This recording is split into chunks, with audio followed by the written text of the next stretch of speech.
கர்த்தருடைய பரிசுத்த நாமத்திற்கு ஸ்தோத்திரம். இன்னைக்கு நம்ம சூழ்ந்து கொள்ளுகிற தேவன்ல லாஸ்ட் கடைசி பாட்டு தியானிக்க இருக்கிறோம். 11வது தலைப்பு ஜெபத்தோடு இந்த செய்திக்குள்ளே கடந்து செல்லும்.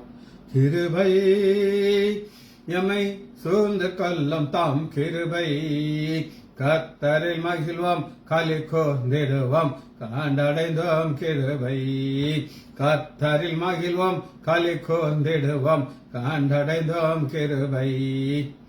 யோர்தானை கடந்து வந்தோம் எங்கள் இயேசுவில் பலன் அடைந்தோம், யோர்தானை கடந்து வந்தோம் எங்கள் இயேசுவில் பலன் அடைந்தோம்.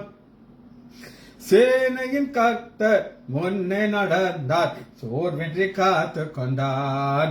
சேனையின் கர்த்தர் முன்னே நடந்தார், சோர்வின்றி காத்து கொண்டார். கிருபை எமை சூழ்ந்து கொள்ளும் தாம் கிருபை, கர்த்தரில் மகிழ்வோம் களி கூர்ந்திடுவோம் கண்டடைந்தோம் கிருபை. தேசமே பயப்படாதே, எங்கள் தேவன் கிரியை செய்கிறார்.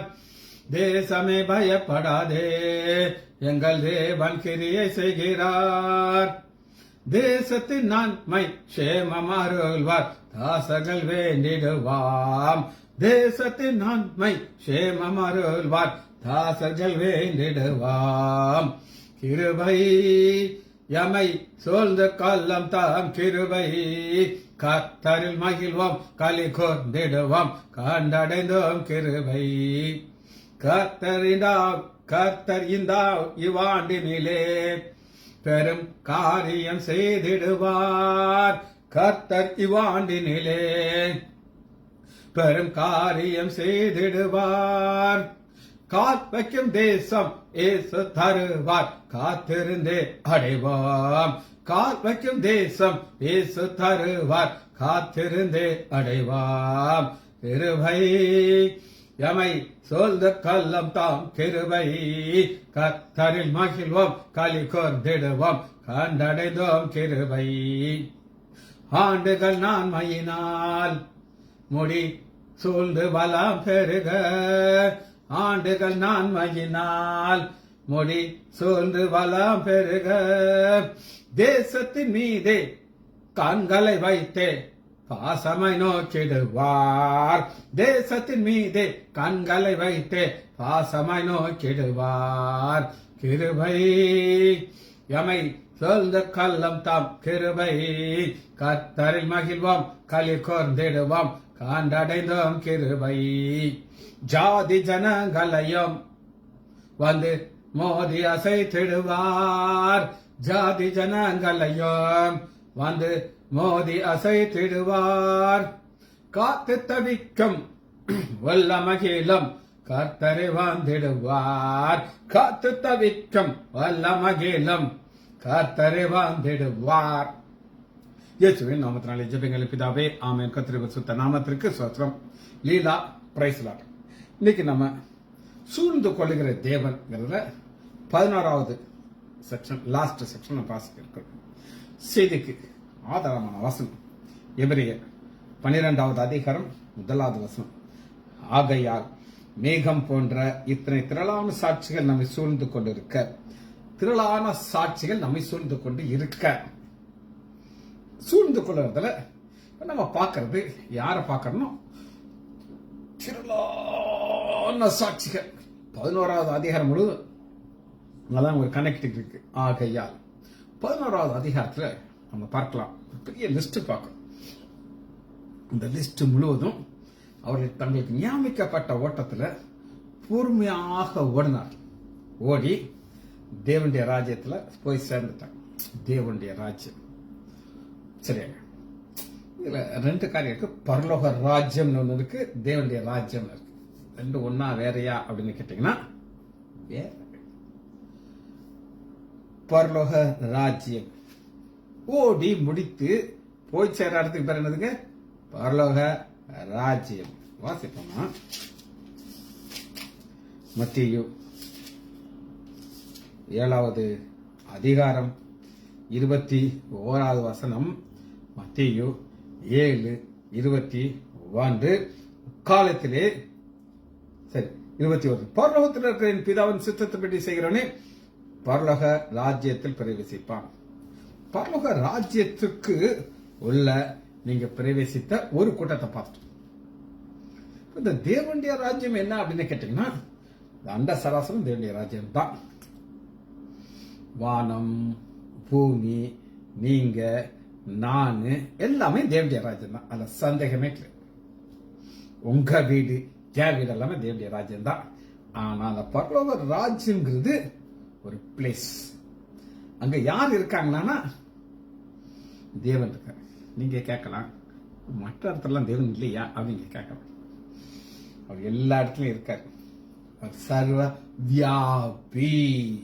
சர்வ வியாபினா எங்க இருக்காரு? எல்லா இடத்துலயும் இருக்காரு.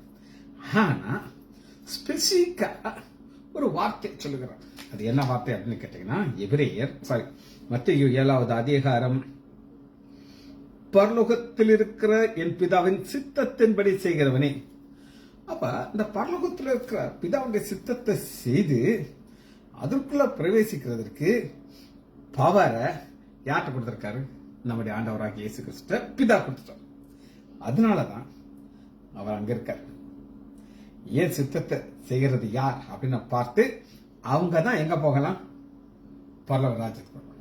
கேட்டுக்கோங்க, தேவனுடைய ராஜ்யம், பரலோக ராஜ்யம் பார்த்தா ஒரே மாதிரி இருக்கும். ஆனா சித்தத்தை இங்க செய்யணும். மன திரும்புங்கள், பரலோக ராஜ்யம் சமீபமா இருக்குது, கிட்ட வந்துருச்சு, போயிடலாம். சரி, இப்ப ஒரு கூட்டத்தை நம்ம பார்க்க போறோம். எபிரேயர் 12வது அதிகாரம் முதல் வசனம். ஆகையால் மேகம் போன்ற இத்தனை திரளான சாட்சிகள் நம்மை சூழ்ந்து கொண்டிருக்க, இந்த திரளான சாட்சிகள் என்ன சொல்லுகிறார்கள் அப்படின்னு கேட்டீங்கன்னா, நம்மை உற்சாகப்படுத்துறதுக்காக எங்களா இருக்காங்க. யாரை உற்சாகப்படுத்து? நம்ம. இப்ப எனக்கு தெரிஞ்சு ஒரு சிலர் பரலோக ராஜ்யத்துக்கு போயிட்டாங்க. என்னுடைய ஊழியத்திலிருந்து ஒரு நபரை நான் உங்களுக்கு சொல்லியிருக்கேன். அவர் பேரு ராஜசேகரன். எந்த ஊரை சேர்ந்தவர்னா கோயிலான் குளம்ங்கிற ஊரை சேர்ந்தவர். அவர் நான் ரட்சிக்கப்படுறதுக்கு முன்னாடி, கேட்டுக்கோங்க, நான் ரட்சிக்கப்படுறதுக்கு முன்னாடி எங்க ஆஸ்பத்திரிக்கு அவங்க அப்பாவை கூட்டிட்டு வருவார். அவங்க அப்பா பேர் தனுஷ்கோடி. உயரமா இருப்பாரு, ஃபுல் ஸ்லீவா போட்டிருப்பாரு. நான் பாவம் செய்ய போயிட்டு இருப்பேன், இவர் உட்காந்து பைபிள் வாசிட்டு இருப்பார். ராஜசேகர் ஒரு நாள் ரவுண்ட்ஸ் வரும்போது அவங்க அப்பா சொல்றாரு, டாக்டர், என் பையன் உங்க மதத்துக்கு வந்துட்டான் அப்படின்னு. அப்ப நான் எனக்கு ஒரே ஒரு மதம், அந்த பாவம் செய்யற மதத்தெல்லாம் நான் உட்காந்து. அப்படி அவர் சொன்ன உடனே எனக்கு ஷாக் அடிச்சிச்சு. எதுக்கே இருந்தாலும் எதுக்கு நம்ம மதத்துக்குள்ள வந்தாருன்ட்டு. ஒன்றும் தெரியாது, பார்த்தீங்களா, ரட்சிக்கப்படல. ஆனா நான் ரட்சிக்கப்பட்ட உடனே அவர் ஆண்டவருக்குள்ள வந்துட்டார்.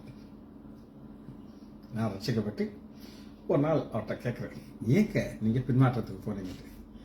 கேட்க பீட்டி குடிக்க முடியலங்க, பீட்டி குடிக்க முடியல, எல்லாரும் என்னை கிண்டல் அடிக்கிறாங்க அப்படின்னு சொல்லி. அவர் காலில் ஒரு புண்ணு வரும். புண்ணு வந்தார்னா எங்கெங்கே வைத்தியம் பார்ப்பாரு, சரியாகாது. எங்கிட்ட வருவாரு, சரியா போயிடும். ஒரு நாள் ரொம்ப வலியோட வந்தார். என்னங்க இவ்வளவு லேட்டா வந்திருக்கீங்க? எங்க அம்மாவும் சொல்லுவாங்க, இப்போ லைசன்ஸ் ஆஃபீஸர் ஊட்டு போட்டா அவனுக்கு சரியாயிருங்களாடான்ட்டு. ஆனா நான் சொல்லுவேன், அங்க ஒரு ஆள் இருக்காருமா, குடும்பம் பண்ணிடுவான் வந்தாரு. நீ ஏன் பைபிள் வாசிக்கல, நீ ஏன் ஜெபம் பண்ணலன்ட்டு கேட்டு கேட்டு நீ இம்சா பண்ண. ஆனா அங்க போனா தான் சரியாகுது. அப்படி கொஞ்சம் கொஞ்சமா ஆண்டவருக்குள்ள வந்தாரு. வந்து வசனத்துக்குள்ள வந்தாரு, பைபிள் வாசிக்க ஆரம்பிச்சாரு. எல்லாம் உற்சாகம், எப்பவுமே ஜெபம் பண்ணிட்டு இருப்பாரு.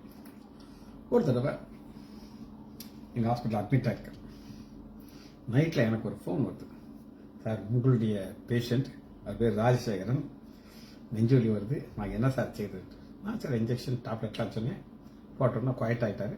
காலையில் நான் ரவுண்ட்ஸ் வரும்போது என்னை திட்டுறாரு, சார் கடுத்துப்பட்டீங்களே சார். நான் என்னங்க கருத்தேன் அப்படின்னு சொன்னேன். நேற்று நைட்டு பரலோகம் போயிருப்பேன், இந்த பாப்பா நீங்களும் சொன்னீங்க ஊசியும் மாத்திரையும் கொடுத்தா முடிச்சு பார்த்தா இங்கே தான் இருக்கு, போகலையே சார் அப்படின்னு சொல்லி. இப்போ அவரு அந்த அளவுக்கு ஒரு நிச்சயம் இருக்கு. கண்களை நான் மூடுவேங்க, பரலோக ராஜ்யத்துக்கு போயிட்டு. சில மாதங்களுக்கு அப்புறம் வேற ஒரு ஊர்ல ஜிஎஸ்ல அட்மிட் ஆகிறாரு, நைட்ல மறைச்சிட்டாரு. எனக்கு நியூஸ் வந்துச்சு.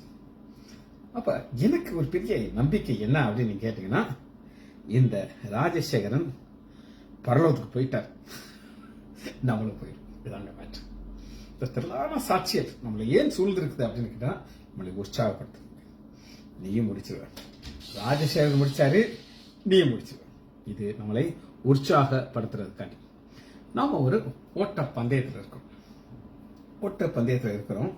நம்ம யாரை நோக்கி ஓடுகிறோம் அப்படின்னு கேட்டீங்கன்னா 12வது வசனம் பாருங்க. எபிரேயர் 12:1 விசுவாசத்தை தூக்கிறவரும் விசுவாசத்தை முடிக்கிறவங்க இருக்கிற இயேசு கிறிஸ்துவை நோக்கி, அவரை நோக்கி நம்ம அனுப்பிச்சிருக்கோம், ஓடிட்டு இருக்கோம். இந்த ஓட்டத்துல நிறைய பிரச்சனை வரும்.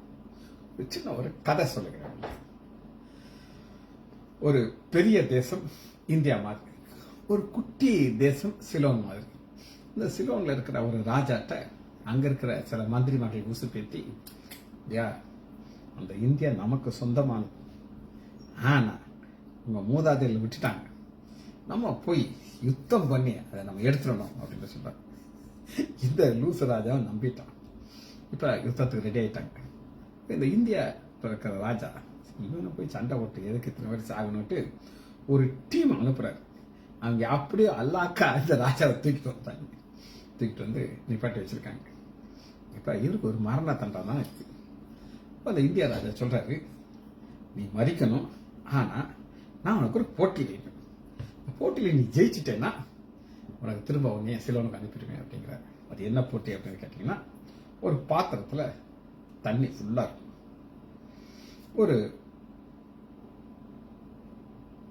ஒரு மைல் தூரம் இவர் நடந்து வரணும். இந்த பக்கத்துல ஒரு கூட்டத்தார் மக்கள் இருப்பாங்க. அவங்க ராஜா வாழ்க ராஜா வாழ்க அப்படின்னு சத்தம் போட்டுட்டே இருப்பாங்க. இன்னொரு பக்கம் ஒரு கூட்டத்தில் இருப்பாங்க, அவங்க ராஜா ஒளிக மோசமானவன் திட்டிட்டு இருப்பாங்க. ஆனா நீ கையில இருக்கிற பாத்திரத்துல தண்ணி ஒரு சொட்டு கூட கீழே விடக்கூடாது. நீ அப்படியே கையில கொண்டு வந்து நான் உட்கார்ந்துருப்பேன் சிங்காசனத்துல, நீ எங்கிட்ட வந்து அப்படியே இதை கொடுத்துட்டேன்னா ஃப்ரீடம். ஆனா ஒரு சொட்டு தண்ணி நீ கீழே விழுந்தாலும் இங்க பார்த்த அங்க பார்த்தையா பின்னாடி இருக்கிற என் போர்ஷன் அங்கேயே இறக்கமெல்லாம் வெட்டிடும். எதை குறிக்குது அப்படின்னு நீங்க கேட்டீங்கன்னா, நம் ஓட்டத்தை அவர் நோக்கி ஓடணும். ஒரு பக்கம் உங்களை உற்சாகப்படுத்திட்டே இருப்பாங்க, ரொம்ப நல்லவரியா நல்லவர், இன்னொருத்தவை மோசமானு சொல்றேன். ஆனா நமக்கு நியமிக்கப்பட்ட ஓட்டத்தில் நம்ம பொறுமையா ஓடி இந்த ஆவி ஆத்மா சரீரத்தை ஆண்டர்கிட்ட ஒப்பு கொடுக்கறதா இந்த ஓட்டத்துடைய நோக்கம். சரி, முதல்ல நான் உங்களுக்கு சொன்னேன், ஒரு கூட்டத்தார் நமக்கு முன்னாக ஓடி முடிச்சிட்டாங்க.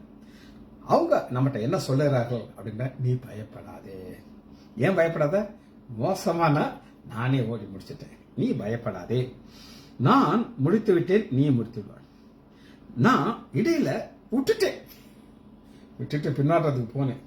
அப்படி பின்மாற்றத்துக்கு போய் பீடி குடிச்சுக்கிட்டு இருந்த நானே உற்சாகம், நீ பின்மாற்றத்துக்கு போகல, கட்டாயம் நீ முடிப்ப அப்படின்னு சொல்லி நம்மளை உற்சாகப்படுத்துறாரு. இப்ப வெற்றியோடு ஓடுறதுக்கு நமக்கு தேவை என்னன்னா விசுவாசம். நம்முடைய விசுவாசத்தை துவக்கிட்டாராம். இல்லை, எத்தனை வருஷம் ஓடிட்டோம். நான் 2000 ரசிக்கப்பட்டேன். ஒரு 25 வருஷமா சூப்பரா ஆண்டவர் ஓட வைக்கிறாரு. தொடர்ந்து ஓடிக்கொண்ட வைக்க அவர் உறுதி கொடுக்கிறார். அது வாங்க, என்னுடைய சுபாவத்தை பற்றி எனக்கு தெரியுமா தெரியாதா? கொஞ்சம் பேர் இருக்கீங்க. இந்த லீலாக்கெல்லாம் என்னை பற்றி தெரியும், 100% தெரியும். அது எனக்கு தெரியும் நான் யாருன்னு சொல்லி. ஆனாலும் என்னோடு கூட ஒருத்தர் இருக்கிறார். அவர் என்னோட கூட ஓடி என்னை ஓட்டத்தை முடிக்க வைப்பார். அப்ப என்னுடைய சுபாவம் ஆண்டவருக்கு தெரியும். ஆனா அவர் என்ன கொடுப்பார்னா கிருபையை கொடுக்கிறார். இந்த கிருபையை கொடுத்து இந்த ராசியம் சொல்லுவாரு, எனக்கு கிருபையை கொடுத்தாருங்க, உங்களுக்கு கொடுத்தாங்க, எனக்கு கொடுத்தாரு, உங்களுக்கு கொடுப்பார். ஏன் ஓடணும்? திரளான சாட்சிகள் நம்மை சூழ்ந்திருக்கிறது. சோ நமக்கு உற்சாகப்படுத்துகிறார், வலுப்படுத்துகிறார், பலப்படுத்துகிறார், உறுதிப்படுத்துகிறார், உதவி செய்கிறார். ஒரு 5 குறிப்பு. முதல்ல உற்சாகப்படுத்துகிறார், 2வது வலுப்படுத்துகிறார், 3வது பலப்படுத்துகிறார், 4வது உறுதிப்படுத்துகிறார், 5வது உதவி செய்கிறார். தேவனே தீரத்தை சூழ்ந்து கொள்ள வேண்டும். சரி, இப்படி ஒருத்தருடைய சாட்சியை நம்ம பார்க்கணும். திரளான சாட்சிகள் அப்படின்னு பார்த்தோம். முதல்ல இந்த ஓட்டத்துக்கு ஒருத்தர் நமக்கு உதவி செய்ய தேவையா இருக்கிறார். அவர் யாருன்னு முதல்ல பார்ப்போம். எடுத்துக்கொள்ளலாம். அப்போஸ்தலர் 1 அதிகாரம் 8வது. நான் சொன்ன 5 ஒருத்தரை தான் செய்ய முடியும். அது என்ன காரணம் கேட்டீங்க, அப்போஸ்தலர் 1 அதிகாரம் 8. பரிசுத்த ஆவியானவர் உங்களிடத்தில் வரும்போது நீங்கள் பலன் அடைந்து, ஓடுறதுக்கு பலன் கிடைக்கும், பலன் அடைந்து எருசலேம் யூதேயா முழுவது சமாரியா கடைசி வந்து எனக்கு சாட்சியார்கள். திரளான சாட்சியை நம்மளை சூழ்ந்து கொண்டிருக்கிறதுனா ஆவியானவர் வரார், ஓடுறதுக்கு பலன் கொடுக்கிறார், நம்மளை சாட்சியாக நிறுத்துகிறார். சரி, இப்ப முதல்ல ஒரு நபருடைய சாட்சியை நம்ம பார்க்க போறோம். அவரை கொடுத்த சாட்சி என்ன அப்படின்னு கேட்டீங்கன்னா 2 ராஜாக்கள் 4 அதிகாரம்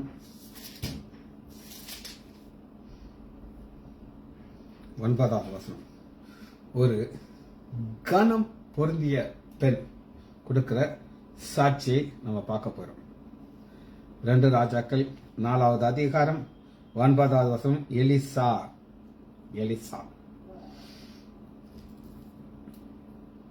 4:9. அவள் தன் புருஷனை நோக்கி, இதோ நம்மிடத்தில் எப்பொழுதும் வாழ்ந்து போகிற தேவனுடைய மனுஷனாகிய இவர் பரிசுத்தவான் என்று காண்கிறேன்.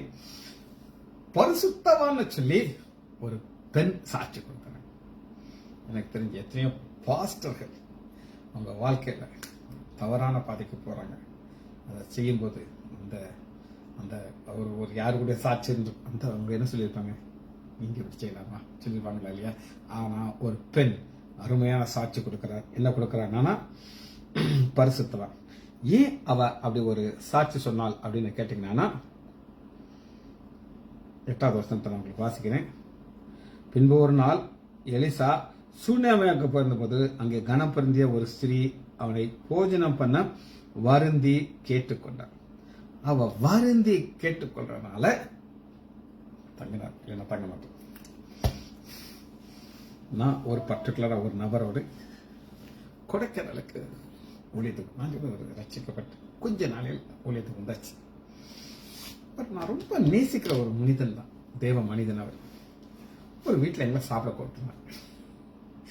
அங்க அவர் கேட்கிறாரு, எனக்கு தயிர் வேணும். கொடைக்கானல தயிர் கிடைக்காது. இங்க ஓடுறாங்க அங்க ஓடுறாங்க. இவரு பிளேட்டை இருந்து கை எடுக்க மாட்டேங்கிறாரு.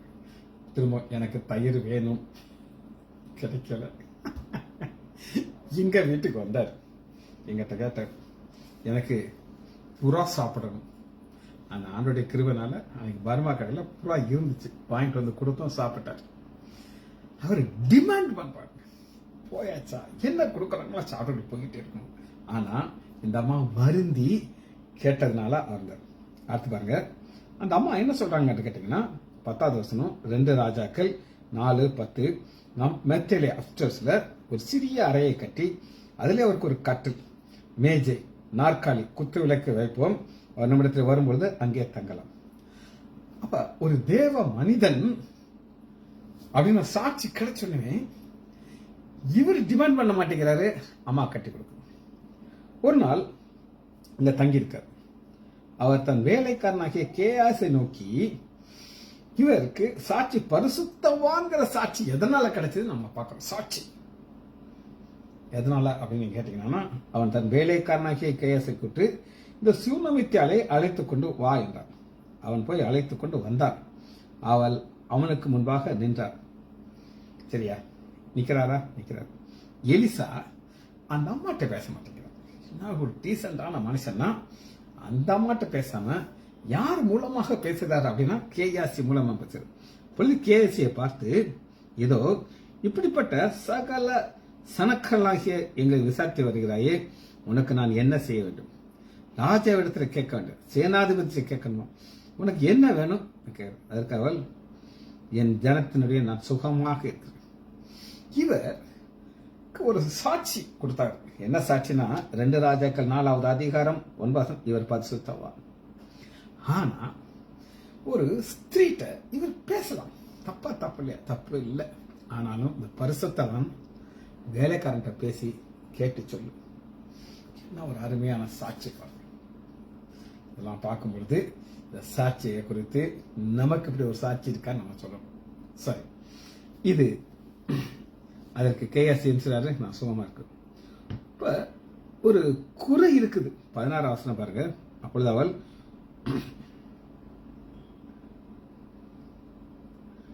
அவளுக்கு பிள்ளை இல்லைன்னு சொல்றான். கேயாசின்னு சொல்ற பிள்ளை இல்லை. அப்ப அது என்ன சொல்றான்னா, நீ அடுத்து நான் வருவேன், உனக்கு ஒரு பையன் இருப்பான் அப்படின்னு சொல்றேன். இன்னைக்கு நம்ம பார்க்கறது என்னன்னா, திரளான சாட்சி நம்ம சொல்றது. திரளான சாட்சிகள் என்ன சொல்றாங்க அப்படின்னு கேட்டீங்கன்னா, விசுவாசத்தை தோக்கிறவரும் விசுவாசத்தை முடிக்கிறவங்க இயேசு கிறிஸ்துவை நோக்கி ஓடுங்க, அப்ப உங்களுடைய வாழ்க்கையில ஒரு சாட்சி. அப்ப கேசி மூலமா தான் கான்வர்சேஷன் நடக்குது. ஆண்டவர் சொன்னாப்லயே ஒரு அழகான ஆண் குழந்தையை கொடுத்தார். ஒரு திட்டத்தில் நிச்சய குழந்தைகள் சொன்னபடியே 14 பாருங்க, அந்த ஸ்திரீ கர்ப்பம் தரித்து எலிசா தன்னோட சொன்னபடியே ஒரு குமாரனை பெற்றார். சரி, இது முதல் ஒரு சாட்சி. இரண்டாவது சாட்சி நம்ம பார்க்க போறோம். அப்போஸ்தலர்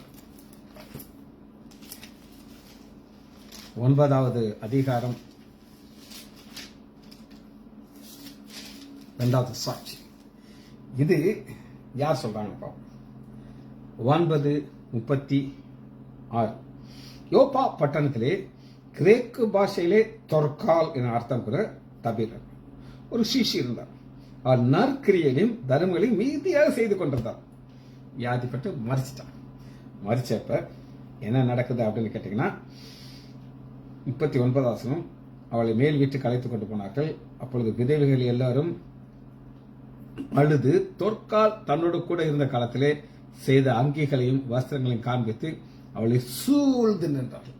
திரளான சாட்சியில் நினைச்சது மரித்த பிரேதத்தை சுற்றி இருக்குது. எங்களுடைய ஊழியத்துல ஒரு அம்மா, அது கல்யாணம் கட்டி கொஞ்ச நாளே கணவனை விட்டுட்டு போயிட்டார். ஆனா ரொம்ப டீசெண்டா இருக்கும். நான் எந்த ஒரு மீட்டிங் போனாலும் அந்த அம்மாங்க இருக்கும். நல்லா வயதான அம்மா, ஒரு 60 வயசுக்கு இருக்கேன். நாங்கள் 40-45 வயசு. அந்த அம்மா எங்கிட்ட சீனியர். நாங்கள் கியூல நிற்கிறத பார்க்க, டாக்டர் உங்களுக்கு சாப்பாடு நான் வாங்கிட்டு வரேன்ட்டு எங்கள் பிளேட்டை வாங்குவோம். எப்படி கிச்சனுக்குள்ளே போகணும்னு தெரியாது. போய் வரும்போது ரைஸு ஒரு கூட்டு சாம்பார் சாப்பிடுங்க டாக்டர் அப்படின்ட்டு. எங்கள் ஹாஸ்பிட்டலில் யாராவது நம்ம ஆலயத்தை சேர்ந்தவங்க வந்து அட்மிட் ஆகிறாங்கன்னா இந்த அம்மா அதான் வந்துடும். எப்படி அதுக்கு நியூஸ் போகணும்னு தெரியாது. வந்து இருக்கிற 3 நாட்கள் கூடவே இருந்து அவங்களுக்கு உதவி செய்து அப்படியே ஹெல்ப் பண்ணும். ஒரு நாள் அந்த அம்மா மறிச்சிட்டாங்க. மறிக்கும்போது அது என்ன பண்ணுவாங்க அப்படின்னு கேட்டிங்கன்னா, ஒரு 15,000 ரூபாய் ஒரு கவரில் போட்டு மறிக்கிறதுக்கு முன்னாடி எங்கள் ஆலயத்தில் ஒரு மெயின் ஒரு பர்சன், பேர் சொல்லுறதுனால அவர்கிட்ட கொடுத்துட்டு, ஐயா அங்கே பாருங்க, நான் மறிச்சிருவேன், எனக்கு ஒரு கல்லறை கட்டுறதுக்கு நீங்கள் யார்கிட்டையும் போய் காசு கேட்கக்கூடாது. நான் வாழும்போது டீசெண்டாக வாழ்ந்துட்டேன், மறிக்கும் போது கை நீட்டக்கூடாது. அந்த அம்மா ரூபாயை கொடுத்துட்டு மறிச்சிச்சு. அவர் சொல்றாரு, இந்த ரூபாயை விட நான் இன்னும் கொஞ்சம் அதிகமாக போட்டு அழகான கல்லறை அந்த அம்மாவுக்காக கேட்கிறேன் அப்படின்னு சொன்னார்.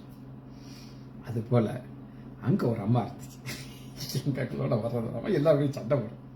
அது எங்கிட்ட கேட்குது, டாக்டர் நான் மறித்தா ஒருத்தனா அது வருவானா அப்படின்னு அந்த அம்மா எங்கிட்ட இருக்கு. எனக்கு தெரியாதுமா அப்படின்ட்டு. சரி, இத்தனை காரியங்களை சொல்லிட்டு அவனை சூழ்ந்து நின்றார்கள். இது 2வதாக நாம் பார்க்கிற ஒரு சாட்சி.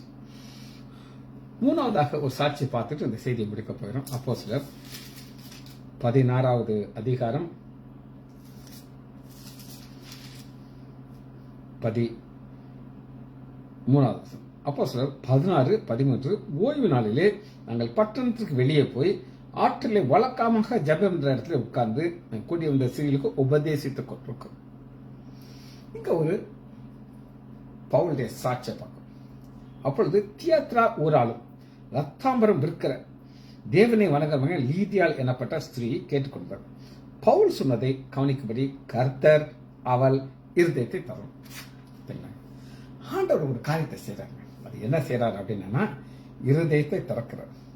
எதற்காக திறக்கிறார் அப்படின்னு கேட்டீங்கன்னா, இந்த அப்போஸ்தலர் 16வது 3 காரியங்கள் திறக்கப்படுது. ஃபர்ஸ்ட் என்ன திறக்கப்படுது அப்படின்னா, லீதியாவுடைய இருதயம். லீதியாவுடைய இருதயம் திறந்தனால அவளுடைய சாட்சியை பார்ப்போம். 19வது. அவளும் அவள் வீட்டாரும் ஞானஸ்நானம் பெற்ற பின்பு அவள், பவுல் சொல்கிறாரு, அவள் எங்களை நோக்கி, நீங்கள் என்னிடத்திலே கர்த்தரிடத்திலே விசுவாசம் என்று எண்ணினால் என் வீட்டிலே வந்து தங்குங்கள் என்று வருந்தி கேட்டுக்கொண்டார். என் வீட்டில வந்து தங்க வருந்தி காலில் விழுந்து கேட்கிறேன். ஒரு கேவலமான சாட்சி நான் சொல்றேன். ஒருத்தர் அவர் ஒரு சபையை வச்சிருந்தார். இப்ப அவர் செத்து போயிட்டார். அந்த சபைக்கு ஒரு பாஸ்டரை கூப்பிட்டுருந்தார். ஒரு பாஸ்டர் மனைவியும் அவங்களுக்கு ஒரு சின்ன ஒரு இடத்த கொடுத்துருந்தாரு. அவங்க நீங்க தங்கிருங்க அப்படின்ட்டு. இவர் வெளியூர் போக வேண்டியது ஒரு வேலை வந்துச்சு. இவரும் மனைவி குடும்பத்தில் போறாரு. போறதுக்கு முன்னாடி அவர் என்ன செஞ்சார் அப்படின்னு கேட்டீங்கன்னா, அவர் வீட்டு சாவியை கொடுத்து, பாஸ்டர் நான் இல்லாத பொழுது உங்களுக்கு ஏதாவது தேவை இருந்தா எங்க வீட்டில இருந்து நீங்க எடுத்துக்கலாம் அப்படின்னு சொன்னார். வந்து பாக்குறாங்க 4 நாள் கழித்து, நல்லா கேட்டுக்கோங்க, 4 நாள் கழிச்சு வந்தான்னா அவர் வீட்டில் இருந்த ஸ்டோர் ரூம்ல இருந்தது, ஃப்ரிட்ஜ் இருந்தது, எல்லாம் காலி. என்கிட்ட சொல்லி வருத்தப்பட்டார். 4 நாள் இவ்வளவு சாப்பிட முடிய மாட்டாங்க. எனக்கு என் மனைவி என்னை திட்டுறா, சும்மா இருக்க வேண்டியது, உங்களை யாரும் சாவியை கொடுக்க சொன்னா, பாருங்க என்ன இருக்கு, ஒண்ணுமே இல்லை. எதுக்காக சொல்லினா எவ்வளவு ஒரு கேவலமான சாட்சி. ஆனா வீதியால் வருந்தி கேட்டு எங்க வீட்டில தங்கியிருக்கணும். சரி, இது முதல் ஒரு சாட்சி. 2வது சாட்சி பார்க்கிறோம். 26 வசனம். சடிதியிலே சிறைச்சாலை அஸ்திபாரம் இருந்தது. உடனே கதவுகள் எல்லாம் திறந்து விட்டது. காவல்காரன் என்ன செய்யறான்னா, பட்டயத்தை உருவி சூசைட் பண்ண ரெடியா இருக்கிறான். பவுல் மிகுந்த சத்தமிட்டு, நீ உனக்கு கெடுதி செய்யாதே, நாங்கள் எல்லாரும் இங்கேதான் இருக்கிறோம்.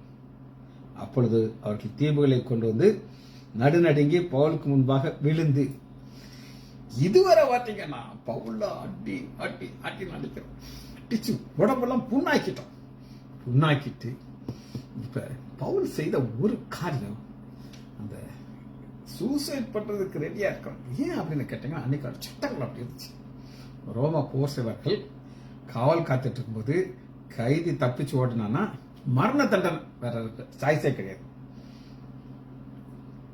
அவர்களை வெளியே அழைத்து ஆண்டவர் மாதிரி ரட்சிக்கப்பட்ட அழைத்து இயேசு கிறிஸ்து வீட்டுக்கு கூட்டிட்டு போறார். வேதத்தை போகுது. மேலும் ராத்திரியிலே அந்நேரத்திலே அவர்களை அழைத்து கொண்டு வந்து காயங்களை கழுவினார். நீ அடிச்ச ஏன் பிள்ளை, நீதான் காயத்தை கட்டணும். ஏறக்குறைய நல்ல சம்பாதி மாதிரி செய்தார். முதல்ல லீதியாளுடைய இருதயத்தை திறந்தார். நல்லா சிறைச்சாலையை திறக்கிறார். சிறைச்சாலையை திறக்கிறது லேசா கஷ்டமா? இவங்க ஜெபம் பண்றாங்க, அந்த சிறைச்சாலையை திறக்கிறார். 3வது அந்த சிறைச்சாலையுடைய தலைவனுடைய இருதயத்தை திறக்கிறார். அவர் ரட்சிக்கப்படுகிறார். அப்ப நம்முடைய இன்னைக்கு செய்தி திரும்ப வாசிச்சுட்டு இந்த செய்தியை முடிக்க இருக்கிறோம். எபிரேயர் 12வது அதிகாரம் 1 வசனம். ஆகையால் மேகம் போன்ற இத்தனை திரளான சாட்சிகள் நம்மை சூழ்ந்து கொண்டிருக்கு. திரளான சாட்சிகள் யார் அப்படின்னு கேட்டீங்கன்னா, 11வது அதிகாரத்துல அத்தனை பேர். இதுல எல்லாரும் பரலோகம் போயிட்டாங்க, எக்ஸப்ட் ஒரு ஆள், சாலமன் பெரிய ஞானி. ஆனா அவன் இருதயத்தை ரொம்ப தந்துட்டான். 1000 ஸ்திரீல உள்ள விட்டார். வாழ்க்கையை நாசமாக்கி இந்த எபிரேயர் 11வது அதிகாரத்துல அவர் பேரைய இருக்கா இல்லை, ஏன் பைபிள் இல்லை. ஒரு கூட்டத்தார் நம்மளை சுற்றி இருக்கிறாங்க. அவங்க நம்மளை என்ன சொல்றாங்க மட்டும் பார்த்து முடிக்க இருக்கும். 11வது அதிகாரம் 39. இவர்கள் எல்லாரும் விசுவாசத்தினாலே நற்சாட்சி பெற்றும் வாக்குத்தத்தத்தை அடையாளம் பண்ண அவர்கள் நம்மை இல்லாமல் பூர்ணராகாதபடி விசேஷமான நன்மை ஒன்று தேவன் நமக்காக இருக்கு. விசேஷமான நன்மை என்ன அப்படின்னு கேட்டீங்கன்னா, இவர்களுக்கு ஆண்டவராக இயேசு கிறிஸ்துவின் சிலுவையின் சிந்தின ரத்தம் கிடையாது. இந்த ஆடு மாடுகள் பலியில தான் இருந்தாங்க. நமக்கு ஒரு விசேஷமான கொடுத்துட்டு சூழ்ந்து வைக்கிறோம். ஜெபிச்சு முடிப்போமா? மகா இரக்கமும் கருவேமல்ல பிதாவே, மற்றது ஐயா, எங்களை சூழ்ந்து கொள்ளுகிற தேவனுடைய கடைசி 16வது செய்தி நீ கேட்க பாராட்டுறதுக்கு நன்றி. பாராட்டுறதுக்கு நன்றி ராஜா. பிள்ளைகள் ஒவ்வொருவரையும் ஆண்டவராகிய இயேசு கிறிஸ்துவின் நாமத்தினாலே ஆசீர்வதிக்கிறேன். இயேசுவின் நாமத்தினால் ஜெபங்கள் பிதாவே. ஆமேன், ஆமேன், ஆமேன்.